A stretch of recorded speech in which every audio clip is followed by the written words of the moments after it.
Hey everyone, welcome back to Kubrick Corner with me, Sean Wilson. I'm joined again by my good friend Sven. Hey mate. Hi Sean. Yeah. And we are recounting our top 10 films of 2018. We've already done films 10 to 6, which you can see on the previous video, and now we're into the all-important top 5. Yeah, and this is where it gets hard. Yeah, I don't know if it gets hard, but like the thing is, ask me any other day, and my top might look completely different. It's so arbitrary, it's so, isn't it? Spur of the moment. Yeah. I think maybe I find it really difficult.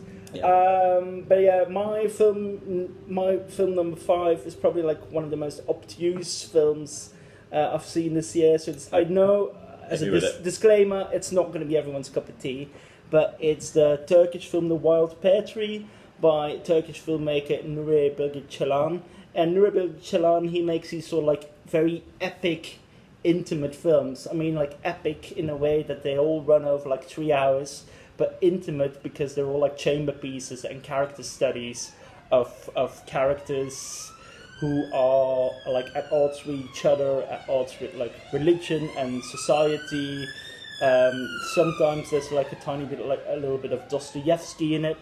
And in this film tells a story of a young writer who returns to his hometown after his studies, where he is greeted by his family, but his father is a bit of a failure, and this writer tries to get funds for his next project, and then he meets a couple of different characters, and in that way it feels very novelistic, and that's Nuri Bilge Ceylan's approach.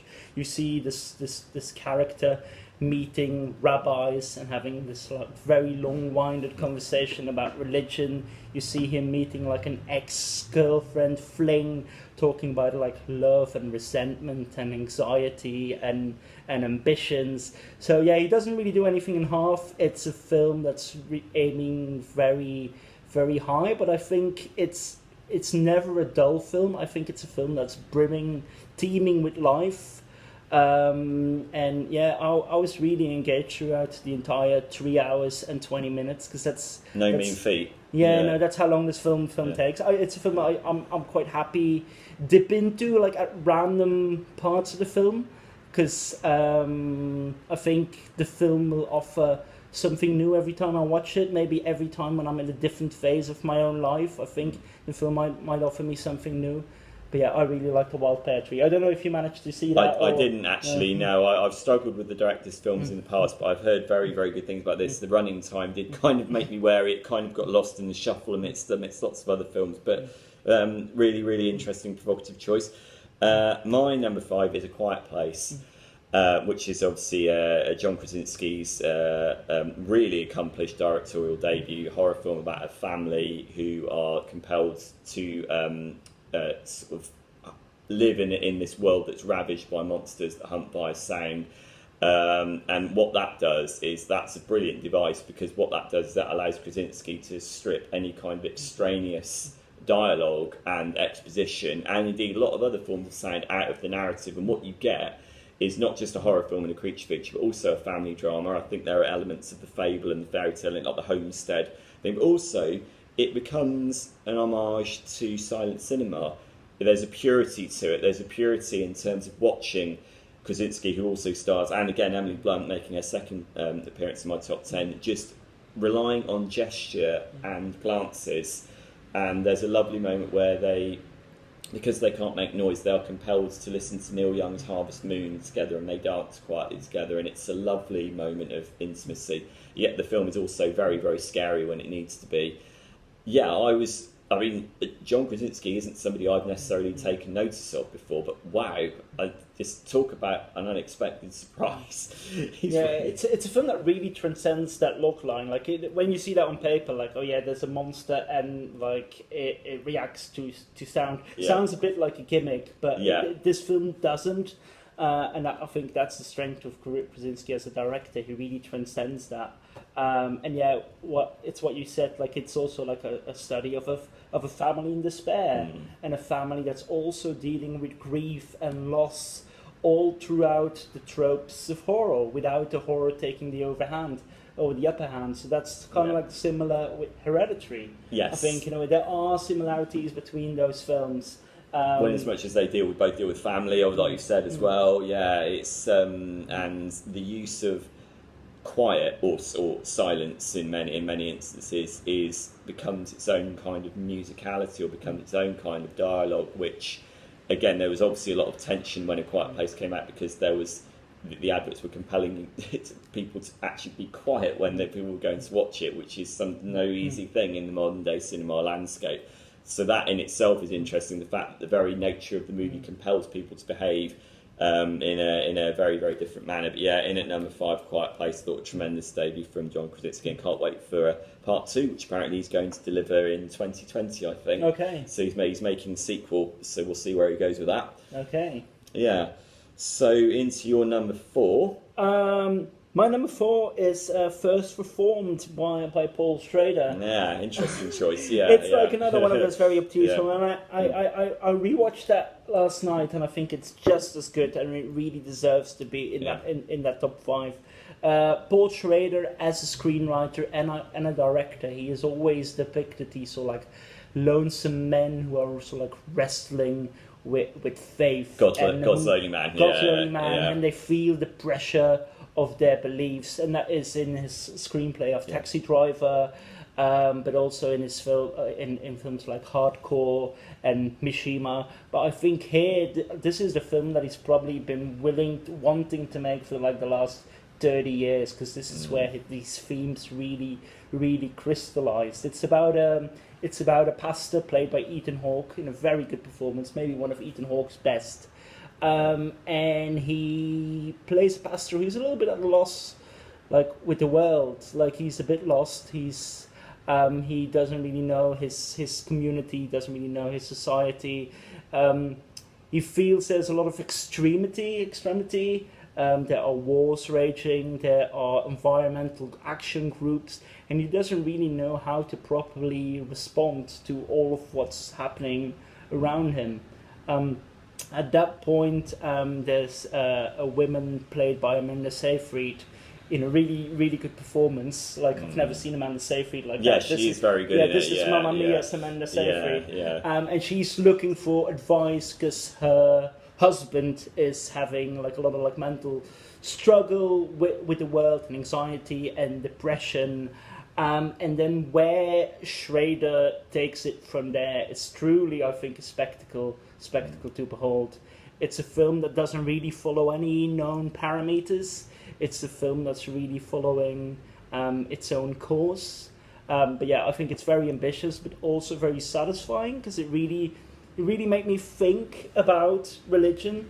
I'm not a very religious person, so you have a lot of these like faith-based movies, and they don't really do anything for me. But films like this, and last year we had Scorsese's Silence. They both are like about like apostasy, about priests and religious figures basically wrestling and trying to grapple with what is religion in this world that's a bit awry. Yeah. And I think that is very, very interesting. It's definitely a film for our times. Yeah, I'd agree. And actually, funnily you say the word apostasy, because that is going to play an important role further on down. No spoilers, people.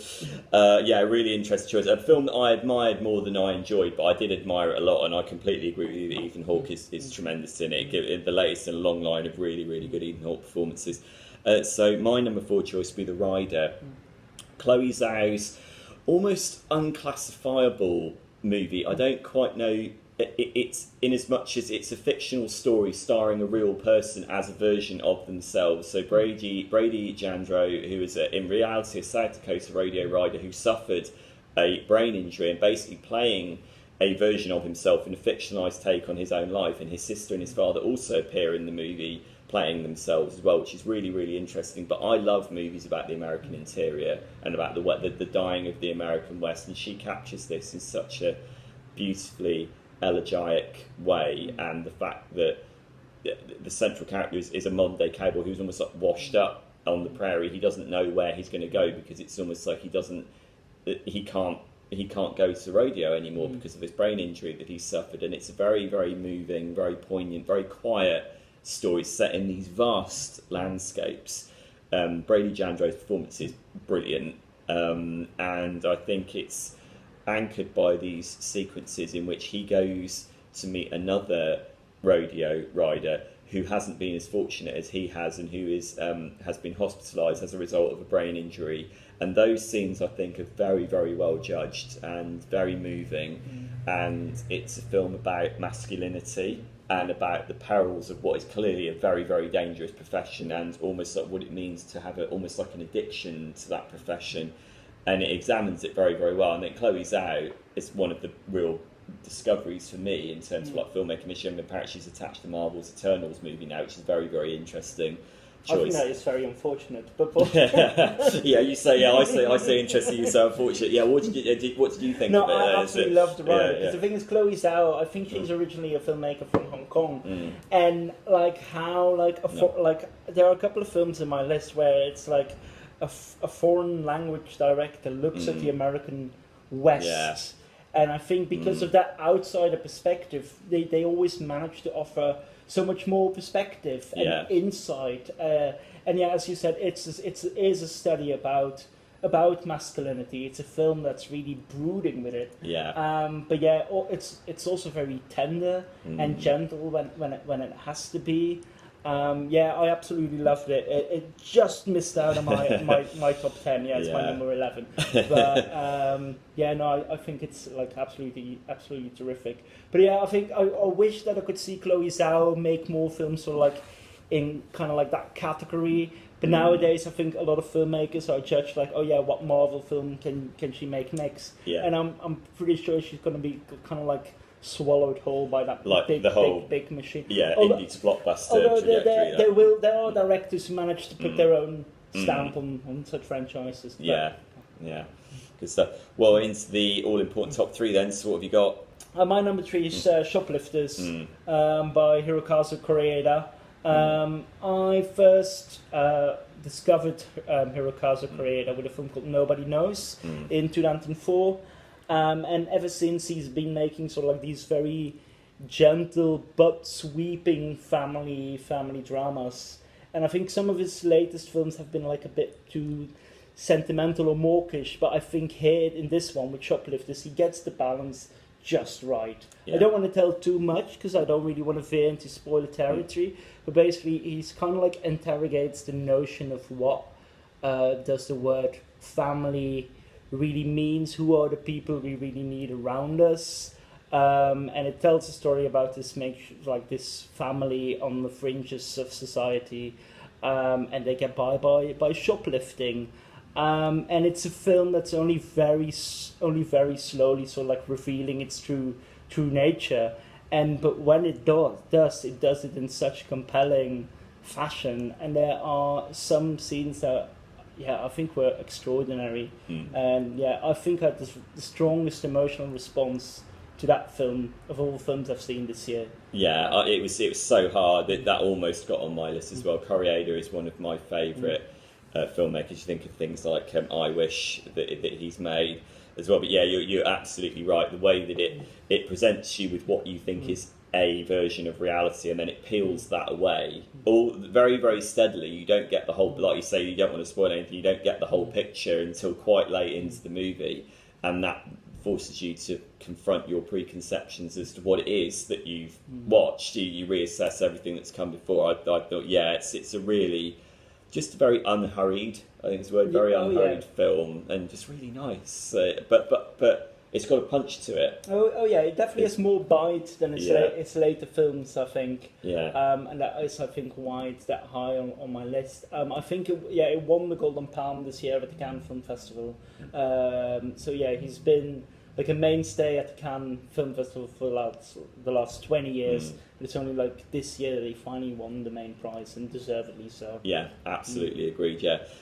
Actually, talking of award winners, my number 3 is The Shape of Water, and we've got to acknowledge the fact that Guillermo del Toro got the Oscar this year, which so thrilling. I mean, obviously Pan's Labyrinth was an Oscar-winning success, but this was a personal victory for del Toro, and lovely to see that the usual Academy snobbery and trepidation towards films of this type, fantasy and sci-fi, were to some extent mediated, and I'm not going to make any claims for it being a massively original movie. I mean, I've seen it pitched as the creature from the Black Lagoon meets Splash, but it's done with so much love and so much affection. It's got this lovely aquamarine hue, which is accompanied by this beautifully crystalline score by Alexandre Desplat. It's got the feel and sound of water.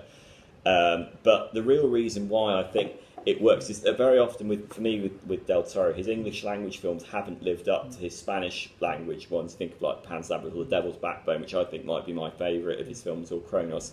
This is the English language film that he's done that actually lives up to those films. Everything comes together. It's the visuals, it's the sound design, it's the music, it's the direction, but it's the characters that make all of the characters, I think, in this are beautifully formed, and they all have their own, I hate this phrase, inner life.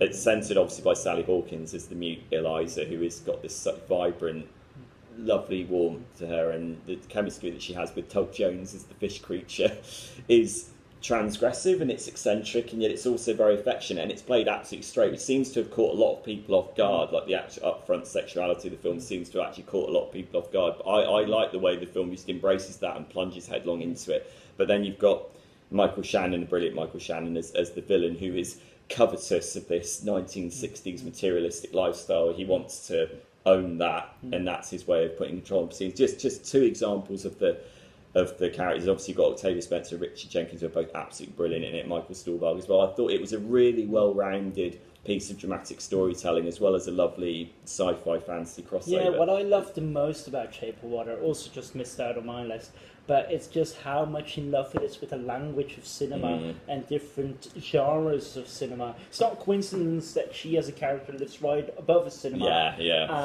And yet it's like sometimes all of a sudden it's a musical, then it's a monster creature, then it's a sci-fi film, then it's a Cold War thriller. And it's a film that really pours, like it has that love for cinema, like just like like squeezing out of the pores. And I really enjoyed it, and it's probably like one of my favorite soundtracks of the year. As you mentioned, I really love Alexandre Desplat's work on this. Really lovely film. Right, into top two then. So we are nearly there. What is your number two? My number two is Phantom Thread by Paul Thomas Anderson. I think Paul Thomas Anderson is probably my favourite working filmmaker today. All his films are so distinctively his, but also distinctively unique. He never really tends to make the same film twice, but every single time he completely blows me away with something that is completely unique, and I never really knows where it's going and how it's going to get there and what it is doing. And it's only when the film has finished that I sort of like realize what spellbinding effect it had on me. And this film tells the story of like a fashion designer in 1950s London, played by Daniel Day-Lewis, in what is said to be his very last performance. I mean, that's a piece of history, and that's monumental in itself. If that is, I think it's a monumental like swan song. And he meets a young girl who's a bit of a mystery, that you don't really know where she's from. She has a little bit of a foreign lilt, but it's never really like said where she's from or what her backstory is. So she comes into his life as this mysterious cipher, and she seems to be the only person that's able to read him. But then again, is she really? And that is basically what it's about like the relationship between those two characters. And it's a film that interrogates the power dynamics of a relationship.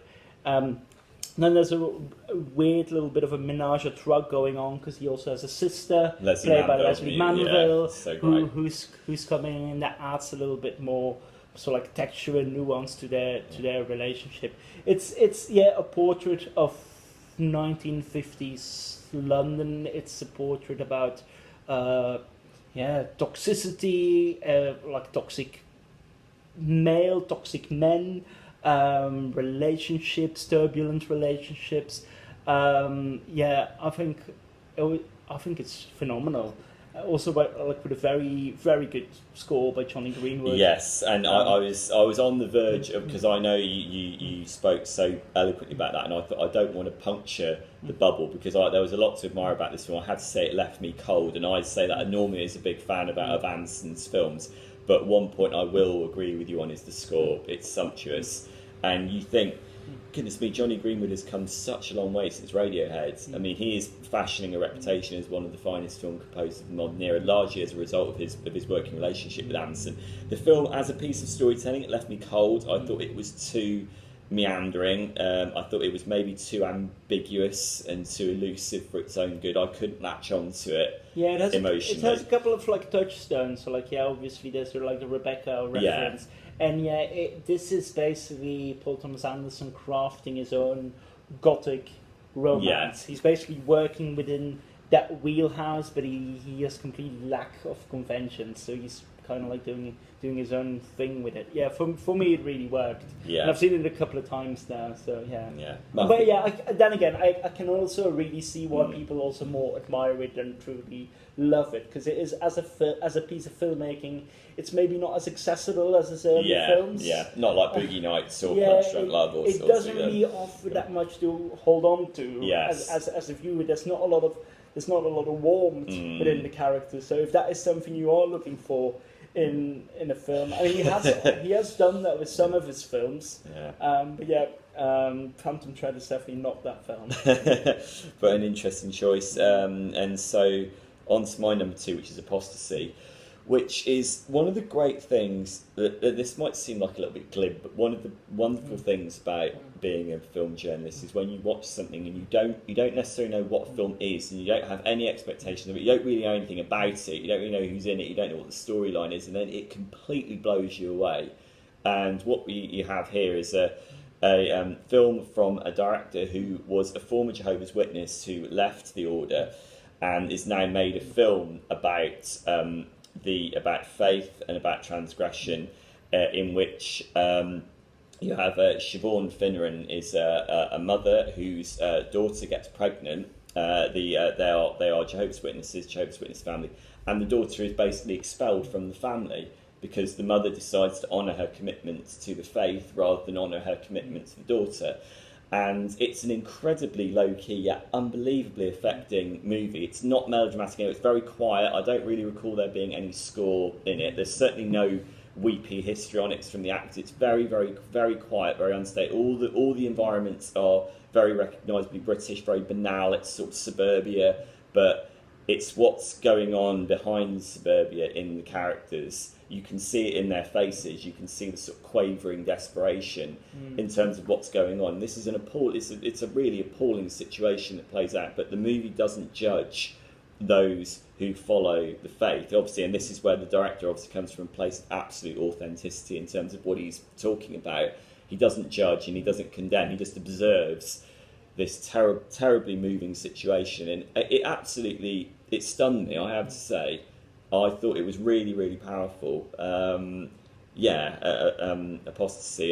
Did you see this? No, it's probably my biggest blind spot of the year. Yeah, I completely missed it. I really want to catch up with it. I heard a lot of really good things about it. Yeah, it's really well worth doing, and it stands up with some of the more hyped films that we've both had on our list. So I really would recommend it. It's very, very powerful. Right, so we are now on to our number 1. So I think my number 1 was your number 6 and number 7. Yeah, my number 1 is Alfonso Cuarón's Roma.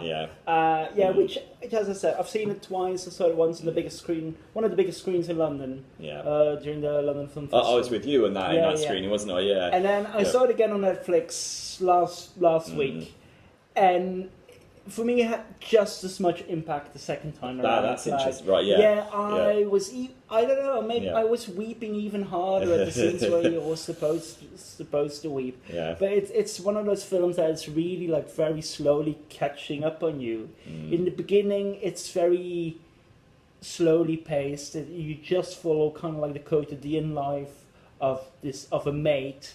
And you kind of like get her perspective. She's working. She's an indigenous maid working for this like middle class Mexican family. But then very slowly, like the film reveals more truth about her inner life, about like her relationships, about her relationship with like the children, about her mentalities in life. I've seen a lot of criticism that she doesn't have enough agency in that film, but I don't really think that's true. Because that's part of the dramatic thrust in it. That's what I said earlier. That's what stands out, like the fact that it's a comment on gender relationships. The fact that there is a scene where she and the other maid who works in the house are in the diner and they're having a conversation together, and all of a sudden the men come into it and they become subdued and they become subservient to what the men were. I thought little observations like that stood out to me more the second time round. Yeah, but it's so like a lot of the film is full of this really little observations, because it's a film in which Alfonso Cuarón, the director, he allows us into his memory. It's basically as if he like delved really deep down into his memory and sees like, what can I remember and how can I portray this, and it feels so accurate and true to life. Then again, I don't really know if that is, but it definitely feels like it's really honed out of his most personal inner thoughts. And I really like these. That's why I like these like really little moments. Like at one point when the mates are talking and they say like, "Oh yeah, we have to switch off the lights because otherwise the lady of the house she's gonna comment on us." And the film is like literally full with these really like small moments. Yeah. And I think what made the film work for me is the contrast between those like little moments and the very big emotional moments. Because you follow her life, but in the end, on the background, you see like the student protest. What's it called? The Corpus Christi massacre in the early 1970s. You see like a country that is slowly changing. You see conceptions of race. You see conceptions, as you said, of gender, and there is so much going on, but it's never like on the nose. No, and the fact that he acts as his own, that Alfonso Cuarón acts as his own cinematographer as well, I think basically reinforces that this is his story. This is his eyes that we're seeing it through. This isn't a cinematographer interpreting his vision. This is his vision, I think, quite demonstrably, and it's just etched into everything right from the beautiful opening shot where you have the puddle that ripples and then you see the aeroplane come across. Obviously you hear the aeroplane before you see it. Again, that's that point I made about the sound design. I think that's a brilliant choice. I cannot argue with that. Although of course I will argue with it because it's not my number one. So that's the beauty of doing this conversation, isn't it?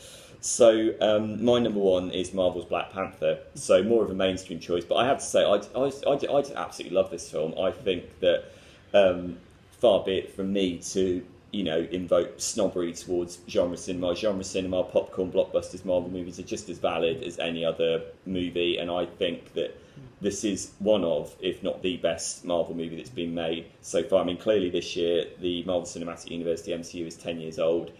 Now is the right time to start diversifying and start expanding the slate and opening us up to new worlds. And I think Ryan Coogler, the director of Black Panther, does that magnificently. He introduces us to Wakanda. He introduces us to these extraordinary cast of characters who are really, really well written. The majority of them. There are a couple of wobbly, sort of not so well written ones, but it's so lived in that it felt like a real textural change for the Marvel Cinematic Universe, which is no mean feat given it's been going on for 10 years now. And I know there are lots of accusations about the Marvel Cinematic Universe, it's very generic, it's very samey, and although Black Panther understands that it's meant to be a popcorn blockbuster, it's meant to adhere to the big screen spectacle format.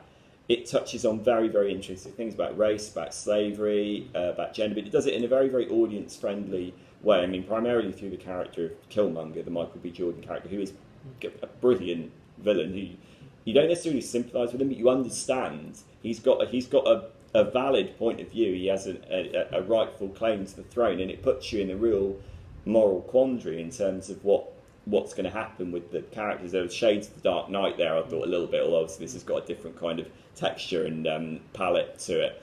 But I loved it. I thought it was a real rich across the board success. I thought design, casting, script. I love the score by Ludwig Göransson, which mixes sort of African tribalism with hip hop. There's that intersection of the traditional and the modern, which I think the film does really well. I think Ryan Coogler is a phenomenal director, and it's a breakout for actors like Letitia Wright as Shuri, who is so much fun to watch in the film. Again, all of these characters, and I think that clearly in terms of, I mean, I don't know comic books. All I know about comic books is from what I know from the films. clearly when Black Panther emerged in the 1960s, the first African superhero, that was a momentous pop culture, it was an epochal moment in pop culture, and I think the film honours that really, really well. I think it gets it just right. It understands the weight of the mythology and the weight of the subtext that's behind it, but it never sacrifices that. It never sacrifices the entertainment value. For once it was really nice to see a Marvel film that clearly had really interesting things on its mind. Yes, yeah. It's a film that it's really about like black identity and the black experience, and like it's not a coincidence that the film starts in Oakland, where two of my other favourite films of the year, Sorry to Bother You and Blind Spotting, they take place in Oakland. Interesting, and I think it is, because it is a film that is as much about that. It's also a film about the black diaspora and like black lives that are no longer sort of like where, like that are questioning, or like where is the homeland. And I think that was really interesting and really bold of a film, or of like such a big film to go there.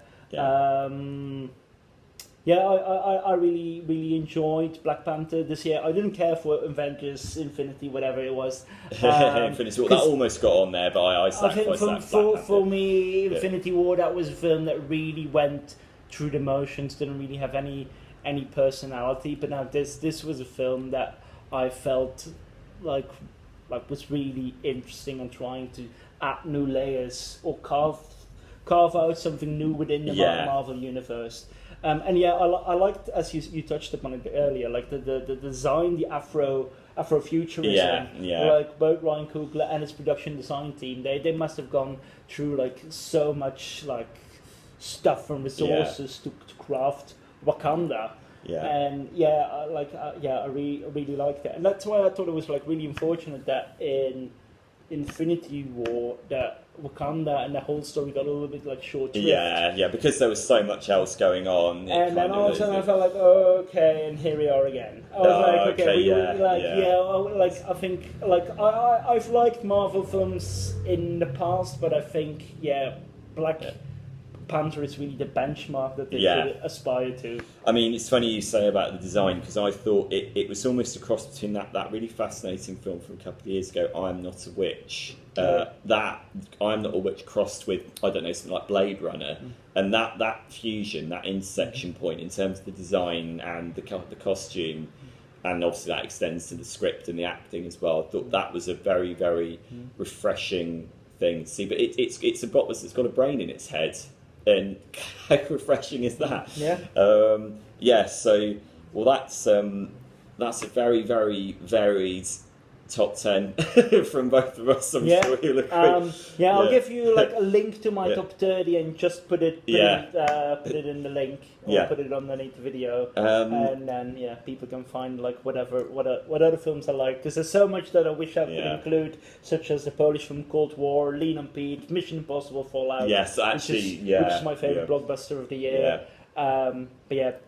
For today, this was my top 10. Likewise, as anyone who makes these lists obviously knows, these things can be very arbitrary. I mean, you're right about Mission Impossible. Sorry to bother you mentioned that earlier. That almost got in there. Spider-Man Into the Spider-Verse, which I also really, really liked.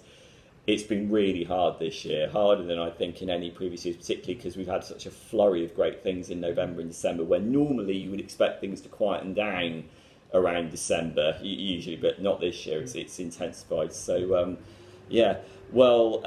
those are our top 10 films of the year. 2019 going to be better? Cool. I don't know. Question, isn't it? I think, whenever you see this argument, it's like, cinema is dead, and then I see it like a top 100, and I love every single film. Exactly. I'm like, no, not really. I mean, I think the films are so many and varied.